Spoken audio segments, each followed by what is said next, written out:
দেশ কিভাবে ভালো থাকবে, দেশ কিভাবে এগিয়ে যাবে, দেশের জনগণের হাতে কিভাবে টাকা আসবে, সেই পলিসি তৈরি করার জন্য।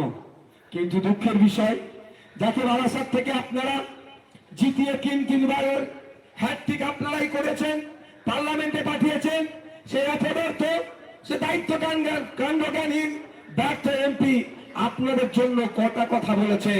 আগে সেই জবাবটা কাকলি ঘোষের কাছ থেকে ছাড়, তারপরে বলুন আগে কি কি বলেছেন।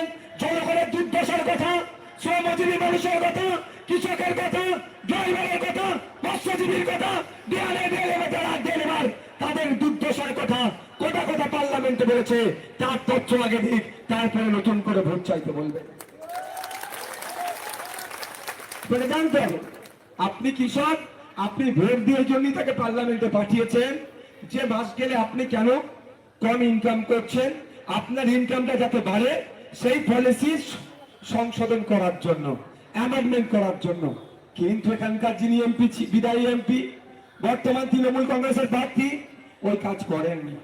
আপনি এখানকার ড্রাইভার একজন, তাকে পার্লামেন্টে পাঠালেন যে আমি ড্রাইভার, দিন রাত গাড়ি চালাচ্ছি, মাস গেলে আমি মাইনেটা ঠিকঠাক পাচ্ছি না, আমার মজুরিটা যাতে ঠিকঠাক পাই।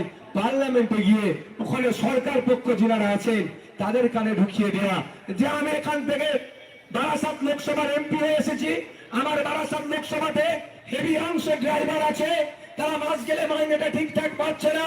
অনেক সময় দেখা গিয়েছে তারা ডিউটি করছে কিন্তু শরীর খারাপ হয়ে যাওয়ার ফলে 3 দিন 4 দিন কামাই হয়েছে, সে টাকা তাদের কেটে নিচ্ছে, তাদের না কাটে মাইনে কাটে, উল্টে তাদের মাইনে যাতে বাড়ে, ড্রাইভারদের হয়ে কথা বলা।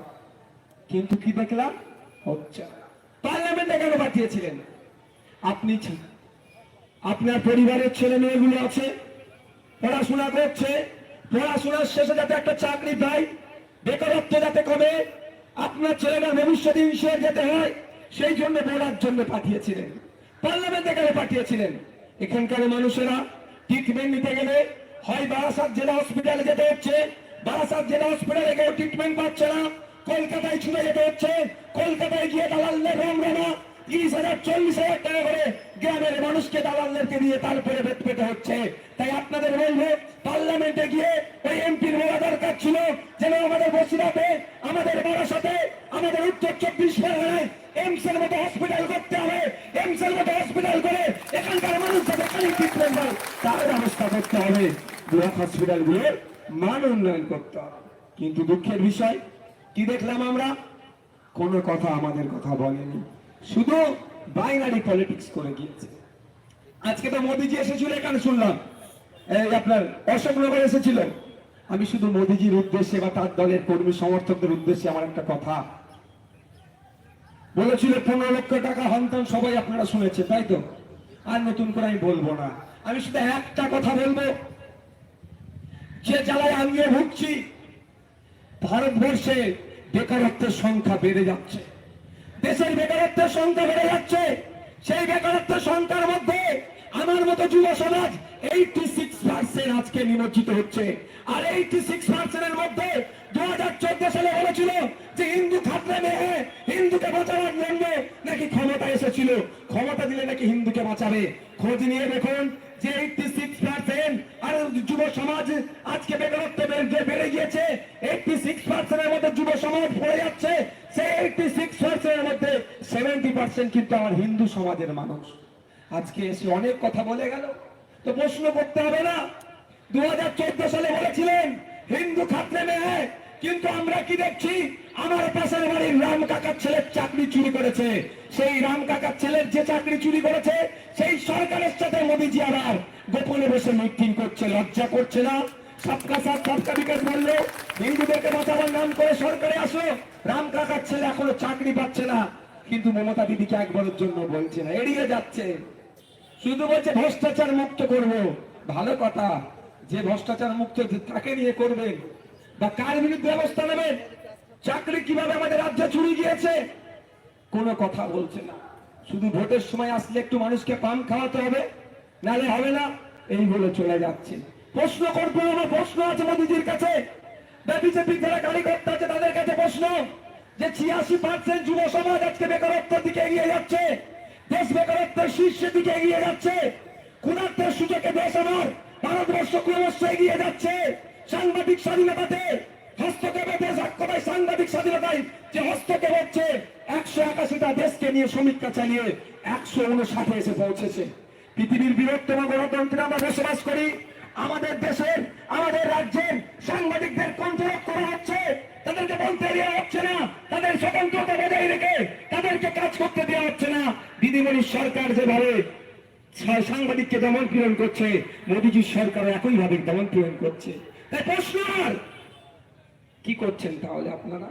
কিসের উন্নয়নের কথা বলছেন, কিসের গণতন্ত্রের কথা বলছেন?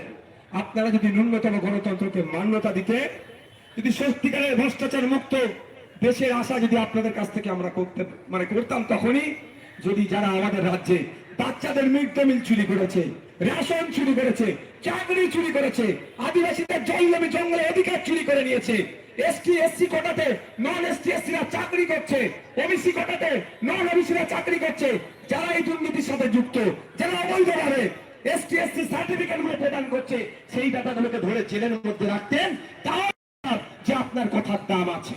কিন্তু দুঃখের বিষয়, ভ্রষ্টাচার মুক্ত বললেও যারা সব থেকে বেশি ভ্রষ্টাচার করছে, দুর্নীতি করছে, তাদেরকে আড়াল করার চেষ্টা হচ্ছে।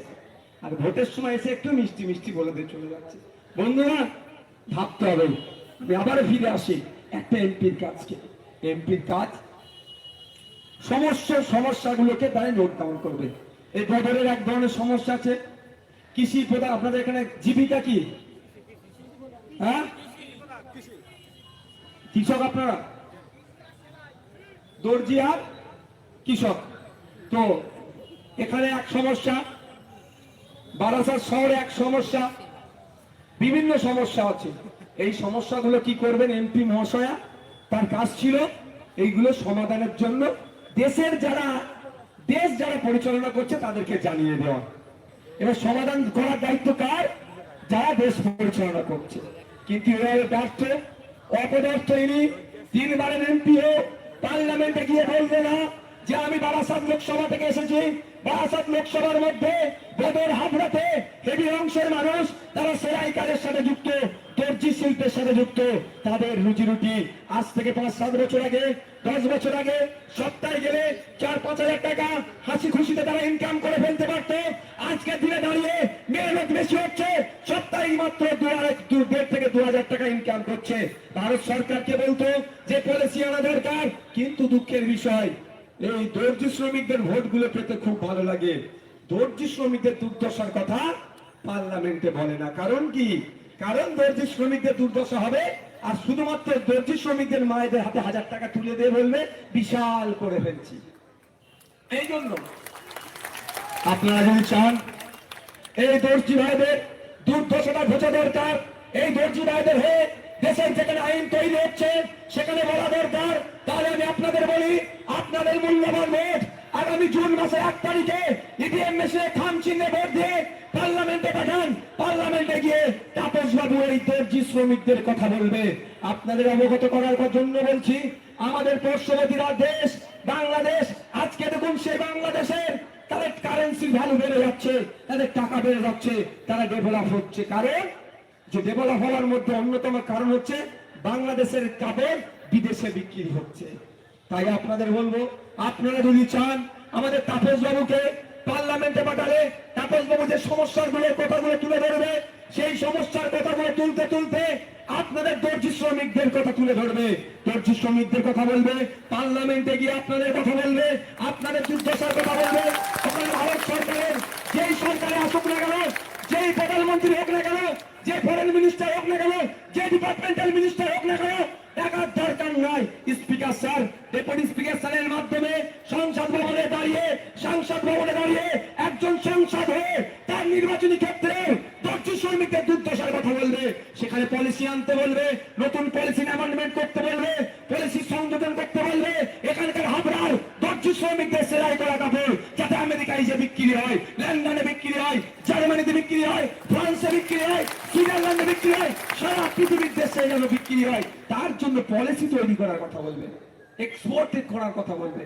যখনই আপনার তৈরি করা কাপড় দুবাইয়ে বিক্রি হবে, আপনার তৈরি করা কাপড় সৌদিতে বিক্রি হবে, ইরানে হবে, আপনার দামেস্কাসে হবে, আপনার ইজিপ্টে হবে, তখনই জানবেন যখনই আপনার তৈরি করা কাপড় বিদেশে গিয়ে বিক্রি হবে, ডলার আসবে। ডলার যখনই ঢুকবে তখন আমার বদরের, তখন আমার হাবড়ার যারা শ্রমিক আছে, দর্জি শ্রমিক, তার হাতে টাকাটা সবটাই বাড়বে। অপদার্থ বদ্ধ মহিলা ও চায় না আপনাদের হাতে টাকা আসুক। মায়েরা চায় না, দাদারা চায় না আপনাদের স্বামীগুলো, আপনাদের ছেলেগুলো বা আপনারা যারা দর্জি শ্রমিকের কাজে লিপ্ত আছেন আপনাদের হাতে টাকা আসুক। ওরা চায় সবসময় আপনাকে কি করবে, কুক্ষিগত করে রাখবে। আপনার হাতে যত টাকা কম আসবে ওদের তত লাভ। এই মাসে 1000-1200 টাকা করে দিয়ে ভিক্ষান, এক প্রকার ভিক্ষা দিয়ে কি বলবে, এই তো আমি দিচ্ছি। তাই আপনারা যদি চান আপনাদের দুর্দশার কথা পার্লামেন্টে যান, দুর্দশাকে ঘুচিয়ে সমাধান হোক, দেশে আপনাদের জন্য ডলার আসুক, তাহলে আপনাদের বলবো অন্য কোনো জায়গায় ভোট দেওয়ার দরকার নাই। খামচিহ্নে আগামী জুন মাসের 1 তারিখে ইভিএম মেশিনের 5 নম্বর ভোটান টিপে পার্লামেন্টে পাঠান। দর্জি শ্রমিকদের দুর্দশার কথা ওখানে তুলে ধরবো এবং সমাধানের জন্য আমরা মমতা ব্যানার্জি জোর গলায় আমি শুধু অবাক হয়ে যাই, এটা একটু লজ্জা লাগে না? কি বলছে আজকে, এরকম বলছে এখন আমরা কত মানুষকে রেশন দিচ্ছি, বাবা নিচ্ছে, বলছে কি রেশন আমরা বেশি দিচ্ছি এখন। আপনারা বলুন এটা কি ভালো হচ্ছে? রেশন বেশি দেওয়া কি ভালো লক্ষণ? এটা খারাপ লক্ষণ। আমি আমার কথা বলছি, আমি কি রেশন নিই? আমি নিই না, কারণ আমি স্বাবলম্বী হয়ে গেছি বলে। আমার আব্বা, আমরা কেন নিই না রেশন? আমরা স্বাবলম্বী হয়েছি। রেশন কারা নেবে? যারা তাদের সংসার এমনি ভাবে চলছে না, সরকার তাদেরকে খাদ্য দিচ্ছে, তাই তো? তাহলে এখন বলছে বেড়ে গেছে, তাহলে মমতা ব্যানার্জি স্বীকার করে নিল তার আমাদের রাজ্যের দুর্দশা, রাজ্যের অর্থনীতির অবস্থা তলানিতে চলে যাচ্ছে। যেটা বিগত সরকারের আমলে হয়তো যে পরিমাণ ছিল না, এখন তার বেকারত্ব সংখ্যা বেড়ে যাচ্ছে, মানুষের হাতে কাজ নাই, মানুষের হাতে টাকা নাই, সেই জন্য তাহলে এখন তাদেরকে কি করতে হচ্ছে, সরকারি রেশন নিতে হচ্ছে। অপদার্থরা এইটা জোর গলায় বলছে।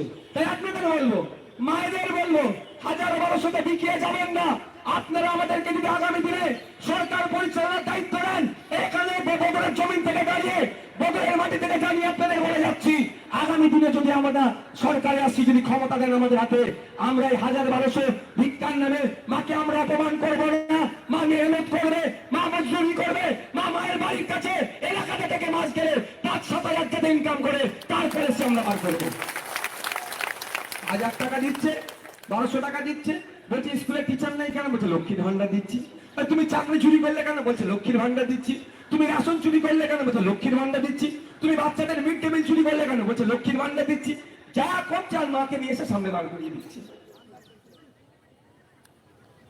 এখানে তো রেশন চুরি করে লেখা আবার জেলের ভাত খাচ্ছে এরা।